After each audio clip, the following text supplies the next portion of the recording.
हमारे पास question number 5 है, one acute angle of a right triangle is 12 degree more than the twice the other acute angle, find the acute angles of the triangle.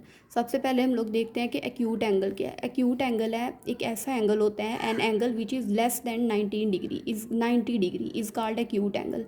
ऐसा angle जो 90 degree से कम हो वो acute angle होता है। जैसे 30 डिग्री का एंगल हो गया, 60 डिग्री 62 डिग्री का हमारे पास हो गया। ऐसे जितने भी एंगल होते हैं जो 90 डिग्री से कम हो वो हमारे पास होते हैं एक्यूट एंगल। अब कहता है एक एक्यूट एंगल जो है ना राइट ट्राइंगल का। अब हम सबसे पहले राइट ट्राइंगल बना लेते हैं, ठीक है। ये हमने राइट ट्राइंगल बना ली, और राइट ट्राइंगल ऐसी एंगल होती है जो 90 डिग्री का एंगल बना रही हो। अब जैसे ये ट्राई एंगल 90 डिग्री का एंगल बना रही है, इसे हम लोग कहते हैं कि ये राइट ट्राइंगल है, ठीक है। अब कहता है वन एक्यूट एंगल, हम लोग ले लेते हैं, साथ साथ हम लोग सोल्व करते हैं, ठीक है।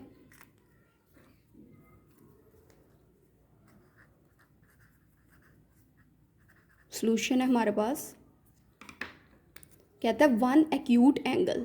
वन एक्यूट एंगल हम लोग फर्स्ट कर लेते हैं, let one acute angle is equal है एक्स के, ठीक है। और सेकंड एक्यूट एंगल इक्वल है हमारे पास वाई के। वो यही कह रहा है ना कि one acute angle of a right triangle. One acute angle हमने ले लिया एक्स, ठीक है। वन एक्यूट एंगल जो है ना राइट ट्राइंगल का, वन एक्यूट एंगल हमने ले लिया एक्स। राइट ट्राइंगल जो 90 डिग्री का एंगल बना रही है, ऐसी triangle is 12 degree more than the twice the other acute angle. कि कहता है वन एक एक्यूट एंगल एक्स जो है वो दूसरे एक्यूट एंगल वाई का 12 टाइम उससे ज़्यादा है, ठीक है। तो दूसरा एक्यूट एंगल हम लोग ले लेते हैं वाई, ठीक है। सेकंड एक्यूट एंगल हमने वाई ले लिया। अब हम लोग देखते हैं अकॉर्डिंग टू गिवन कंडीशन, ये लिखेंगे ना इक्वेशन तो कंप्लीटली समझ आ जाएगी। अकॉर्डिंग टू गिवन कंडीशन, ठीक है, वन एक्यूट एंगल जो हमारे पास क्या है, वन एक्यूट एंगल एक्स, ठीक है, of a right triangle. One acute angle x of a right triangle जो 90 डिग्री का एंगल बनाती है वो वाली right triangle is 12 degree more than the twice the other acute angle. Twice the other acute angle हमारे पास क्या है वाई, ठीक है। और उसकी क्या है twice the other acute angle, 2y हो गया, ठीक है। अब कहता है वन ए के पहले वाला जो एक्यूट एंगल है वो दूसरे वाले एक्यूट एंगल के ट्वाइस से 12 डिग्री ज़्यादा है। तो प्लस इतना हमने कर लिया, x equal to 2y as it is लिख लेंगे, उसमें हम प्लस कर देंगे 12। समझ आ गई। इससे हम लोग अब हम क्या करेंगे, x माइनस 2y इक्वेशंस बनाने के लिए y वाली इधर ले आएंगे टर्म, और ये y का इधर आ जाएगा, 12 इधर आ जाएगा। ये हमारे पास होगी इक्वेशन 1 कि वन एक्यूट एंगल, ठीक है, is of a right triangle is 12 degree more than the twice the other acute angle. ये इक्वेशन इस पूरी कंडीशंस को यहाँ से यहाँ तक नरेट कर रही है, ठीक है। तो इस तरह ये हमारे पास इक्वेशन 1 बन गई। अब कहता है find the acute angles of the triangle. तो हमें एक चीज़ पता है कि एक ट्राइंगल के जो अंदर वाले एंगल्स होते हैं उनका सम हमेशा 180 होता है, ठीक है। तो कहता है find the acute angles of the triangle के एक्यूट एंगल्स फाइंड करें। अब एक तो हमारे पास ये 90 डिग्री का हो गया, हमारे पास क्या आना चाहिए 180 इक्वल 180 आना चाहिए ट्राइंगल के अंदर वाले एंगल्स का सम, ठीक है। तो ये 90 का हो गया। अब ये वाला जो है ये वाला एक्यूट एंगल जो x है ये 30 का भी हो सकता है, और ये जो एक्यूट एंगल y है ये 60 का भी हो सकता है। 60 प्लस 30 90, और 90 में प्लस करेंगे तो 180 आ जाएगा। तो अब हमने एक्यूट एंगल्स फाइंड करने हैं x और y, ठीक है, जो ये ट्राइंगल के हैं ये हमने फाइंड करने हैं। तो एक हमें ये चीज़ तो हमें पता है ना कि एक ट्राइंगल के अंदर वाले एंगल्स का सम 180 है। तो क्या हम लोग इस एक्यूट एंगल को कह सकते हैं इसका और इसका सम करें। अब वो कुछ भी हो सकते हैं, ये 30 का हो सकता है, ये 60 का हो सकता है, या मे बी ये 45 का हो जाए और ये भी 45 का हो जाए, ठीक है। तो हम लोग लिख देते हैं वी नो डैट, हम क्या जानते हैं कि x प्लस वाई, कि एक एक्यूट एंगल x और दूसरा एक्यूट एंगल y इक्वल होगा 90 के, ठीक है। एक ये दोनों 90 के इक्वल होंगे और ये 90 के इक्वल ऑलरेडी है, तो 90 प्लस 90 180, तो एक ट्राई एंगल के अंदर वाले एंगल्स का सम 180 ही होता है, ठीक है। तो x plus Y equal to 90 degree. अब ये हमारे पास हो गई दूसरी इक्वेशन, ठीक है। अब हमने क्या करना है, अब हमने 1 और इक्वेशन 2 और 1 लेनी है फ्रॉम इक्वेशन 1 एंड इक्वेशन 2, ठीक है। अब हमने इन दोनों से ये इक्वेशंस, ये फॉर्म बना ली जो हम लोग फर्स्ट क्वेश्चंस में करते थे। फर्स्ट वाले क्वेश्चन में जैसे हमने सारे पार्ट उसके किए हैं, ये हमारे पास एक क्वेश्चन हो गया, ठीक है। हमारे पास इक्वेशन बन गई। अब हम इसे करेंगे, होप्स हो कि आपको ऊपर वाली सारी स्टेटमेंट समझ आ गई है, ठीक है। अब हम लोग इसे करेंगे बाय मैट्रिक्स इन्वर्जन मेथड से। अब हम क्या बनाएंगे, इसके मैट्रिक्स लेंगे 1 -2 1 और 1, ठीक है। एक मैट्रिक्स हमारे पास ये बन गया। दूसरा हमारे पास हो गया x और y एंट्रीज जो कंटेन करता है मैट्रिक्स, और तीसरा मैट्रिक्स हमारे पास हो गया 12 और 90 इक्वेशंस की राइट साइड की जो एंट्रीज हैं, ठीक है। इस मैट्रिक्स को हम नाम दे देते हैं A का, इसको दे देते हैं मैट्रिक्स को x का इक्वल, और ये इस मैट्रिक्स को नाम दे दिया हमने B का। अब हम लोगों ने यहाँ से इक्वेशन बनानी होती है x is equal to A, ये A दूसरी साइड पे जाके A इन्वर्स हो गया और ये B का B आ गया, इसको हम नाम दे देते हैं इक्वेशन 1 का। अब हमें यहाँ से फाइंड करनी है A इन्वर्स की वैल्यू, जैसे हम लोग मैट्रिक्स इन्वर्जन मेथड में काम करते हैं। अब हमारे पास A इन्वर्स जो है ना वो इक्वल होता है adjoint A over determinant A। यहाँ से सबसे पहले हमने डिटर्मिनेंट A की वैल्यू फाइंड करनी होती है। मैट्रिक्स A की एंट्रीज लिखे, A मैट्रिक्स की हमने एंट्रीज लिख ली, और ये हम क्रॉस मल्टीप्लिकेशन करेंगे डिटर्मिनेंट फाइंड करने के लिए। 1 मल्टीप्लाई होगा 1 से, सेंटर में आ गया -1 मल्टीप्लाई होगा -2 से। 1 को 1 से मल्टीप्लाई करो 1, माइनस माइनस प्लस, 1 को 2 से मल्टीप्लाई करो तो 2, ठीक है। 1 + 2 इक्वल हमारे पास आंसर आ गया 3। अब हमने फाइंड करना है एडजॉइंट A, ठीक है। एडजॉइंट A में हमारे पास क्या होता है कि हमारे पास यही है ना मैट्रिक्स है, इधर वाली साइड की शिफ्टिंग होती है 1 1, और इधर वाली साइड के हमारे पास साइन चेंज होते हैं। ये -2 है, +2 हो जाएगा, और ये 1 है तो ये -1 हो जाएगा, ठीक है। अब हमारे पास डिटर्मिनेंट A का भी आंसर आ गया और एडजॉइंट A का भी निकला। अब हम इसे पुट करेंगे A इन्वर्स के फॉर्मूला में, तो A इन्वर्स हमारे पास आ जाएगा 1 -1 2 1, एडजॉइंट A की जगह उसका रखा मैट्रिक्स, और डिटर्मिनेंट A की जगह हमने वैल्यू रखी उसकी जो आई है हमारे पास 3, ठीक है। अब ये 1, ये सारी एंट्रीज 3 पे डिवाइड होंगी। 1 डिवाइड होगा 3 पे, इस तरह 2 डिवाइड होगा हमारे पास 3 पे, इस तरह -1 डिवाइड होगा 3 पे, इस तरह 1 डिवाइड होगा 3 पे, ठीक है। तो ये हमारे पास आ जाएगा A इन्वर्स, सही है। तो A इन्वर्स आ गया। अब हमने इस A इन्वर्स की वैल्यू को कहाँ पुट करना है, पुट द वैल्यू या matrix of A inverse in equation 2, जो हमारे पास क्या थी, x is equal to A inverse B। इसमें हमने वैल्यू पुट करना है ये मैट्रिक्स से, x की जगह हमारे पास क्या आ जाएगा, x का मैट्रिक्स आ जाएगा, A इन्वर्स की जगह हमारे पास ये मैट्रिक्स आ जाएगा जो 1/3 -1/3 2/3 और 1/3 एंट्रीज कंटेन करता है, ठीक है। और जो मैट्रिक्स B है वो हमारे पास है, मैट्रिक्स B है हमारे पास 12 और 90, ठीक है। अब हमने क्या करना है, इन दोनों मैट्रिक्स को करना है आपस में multiply. First row first column के साथ मल्टीप्लाई होगी, जिसकी फर्स्ट एंट्री के साथ, सेकंड के साथ। अब हम लोग मल्टीप्लाई करेंगे इस पूरे मैट्रिक्स को इसके साथ। ये हमने मैट्रिक्स ऐसे लिख लिया, फर्स्ट रो फर्स्ट कॉलम के साथ मल्टीप्लाई होगी, 1/3 मल्टीप्लाई होगा 12 के साथ,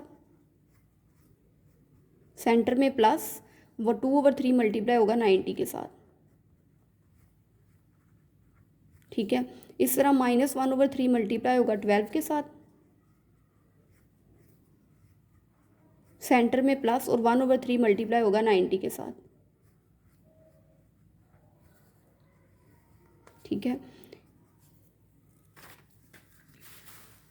अब हम लोग इसे मल्टीप्लाई करेंगे, 1 को 12 से मल्टीप्लाई किया 12/3, ठीक है, प्लस 90 को 2 से मल्टीप्लाई किया तो 180/3। इस तरह -1 को 12 के साथ मल्टीप्लाई किया -12/3, प्लस 1 को 90 से मल्टीप्लाई किया तो 90/3, और ये हमारे पास मैट्रिक्स एक्स का आ गया, ठीक है। अब हमने एलसीएम लिया, 3 और 3 का एलसीएम क्या आया हमारे पास, 3 आता है। 3 1s आर 3, उस 1 को किससे मल्टीप्लाई करना है, 12 से, इस तरह ये आ गया 180। नीचे वाले का भी 3 एलसीएम आ गया, और क्या होगा -12 + 90, ठीक है।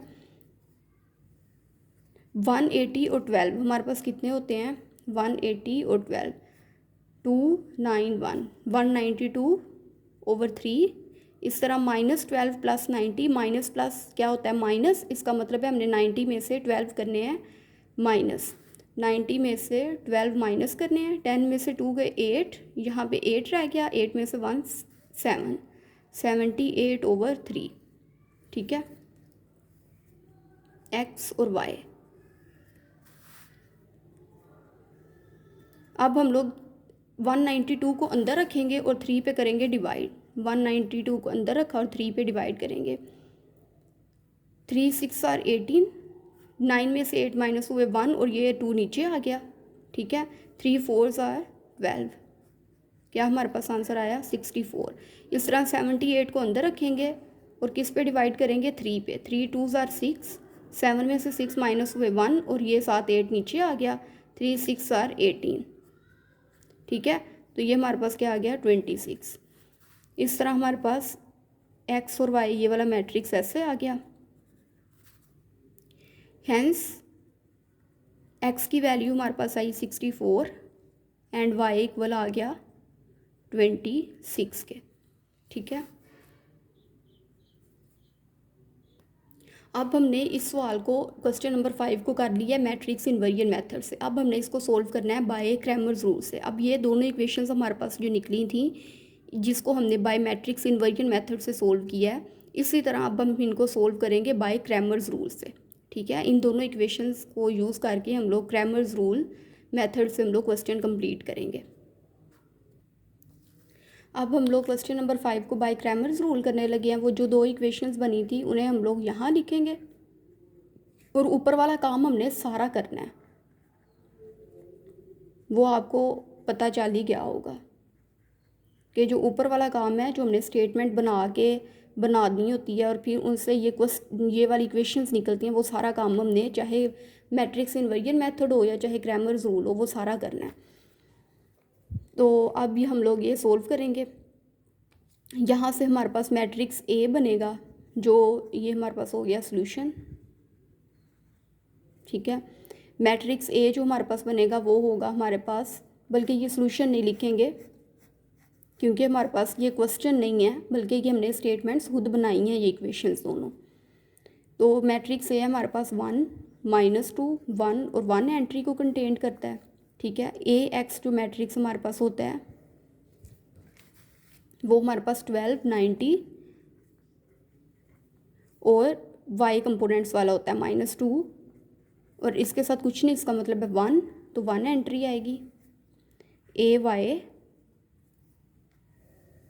एक्स कंपोनेंट वाली एंट्रीज 1 1 और ये वाली इक्वेशन की राइट साइड वाली जो 12 और 90 है, ठीक है। अब सबसे पहले हम लोग मैट्रिक्स ए का हम लोग डिटर्मिनेंट लेंगे। एंट्रीज लिख ली हमने मैट्रिक्स ए की, इसका हम फाइंड करेंगे डिटर्मिनेंट। 1 मल्टीप्लाई होगा 1 से, माइनस सेंटर में 1 मल्टीप्लाई होगा -2 से। 1 को 1 से मल्टीप्लाई किया 1, माइनस प्लस, और 1 को 2 से मल्टीप्लाई किया 2, और 1 + 2 3, ठीक है, ये हमारे पास आ गया मैट्रिक्स ए का डिटर्मिनेंट। अब हम लोगों ने लेना है एक्स और वाई की वैल्यू हमने फाइंड करनी है। तो एक्स की वैल्यू फाइंड करने के लिए हमारे पास फार्मूला होता है x is equal to matrix A x का determinant divided by matrix A का डिटर्मिनेंट। ठीक है, अब हम लोगों ने फाइंड करना है ए का डिटर्मिनेंट तो हमने फाइंड कर दिया जो कि 3 आया है। अब मैट्रिक्स ए एक्स का हमने डिटर्मिनेंट फाइंड करना है। ए एक्स मैट्रिक्स की हम लोग एंट्रीज लिखेंगे। ये हमने ए एक्स मैट्रिक्स की एंट्रीज लिख ली। क्रॉस मल्टीप्लिकेशन होगी, 12 मल्टीप्लाई होगा 1 के साथ, सेंटर में माइनस, और 90 मल्टीप्लाई होगा -2 के साथ। 12 1 ज़ा 12, माइनस माइनस प्लस, 90 को 2 से मल्टीप्लाई किया 180, और 180 और 12 हमारे पास कितने होते हैं 192। ठीक है, अब ये 192 को हम लोग ये 192 की वैल्यू हम लोग मैट्रिक्स ए एक्स के डिटर्मिनेंट की जगह पे रखेंगे जो हमारी वैल्यू आई है, और मैट्रिक्स ए के डिटर्मिनेंट की हमारे पास वैल्यू आई थी 3, तो एक्स इक्वल हो जाएगा 192 डिवाइडेड बाय 3। अब हम लोग 192 को रखेंगे अंदर और 3 पे करेंगे डिवाइड। 3 6 आर 18, 9 में से 8 माइनस हुए 1 और साथ ये 2 नीचे आ गया, 3 4 आर 12, तो हमारे पास आंसर क्या आया 64। तो इस तरह हमारे पास एक्स की वैल्यू आ गई 64 डिग्री। ठीक है, और अब हम लोग फाइंड करेंगे, ये हमारे पास एक्स की वैल्यू आ गई।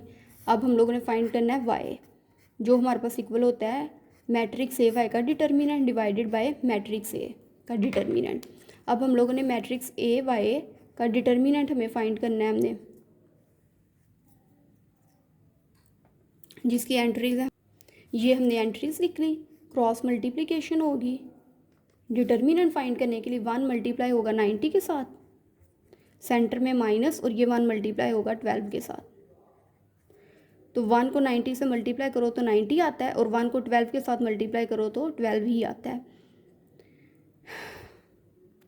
और दोनों को माइनस करो तो हमारे पास आएगा 78। ये हमारे पास हो गया मैट्रिक्स ए वाई का डिटर्मिनेंट। अब 78 जो हमारे पास इसका डिटर्मिनेंट निकला है डिवाइडेड बाय मैट्रिक्स ए का डिटर्मिनेंट क्या था 3, 78 डिवाइडेड बाय 3 करेंगे, y equal to 78 divided by 3। 78 को अंदर रखेंगे और 3 पे डिवाइड, 3 2 ज़ा 6, 7 में से 6 माइनस हुए 1, 8 ये नीचे आ गया, 3 6 आर 18, तो ये हमारे पास क्या आया 26 आंसर। ठीक है, इस तरह हमारे पास एक्स और वाई की वैल्यू आ गई। ठीक है, तो हम लिखेंगे हैंस एक्स की वैल्यू हमारे पास क्या थी 64 एंड वाई इक्वल टू 26, और हम लोग देख सकते हैं ये डिग्री में। ठीक है, देख सकते हैं कि हमने जो मैट्रिक्स इन्वर्जन मेथड से काम किया है और उसका भी सेम यही आंसर आ रहा है, और जो हमने अभी क्रैमर्स रूल से किया है वो भी सेम आ रहा है। इसका मतलब है हमारा क्वेश्चन बिल्कुल ठीक हुआ है।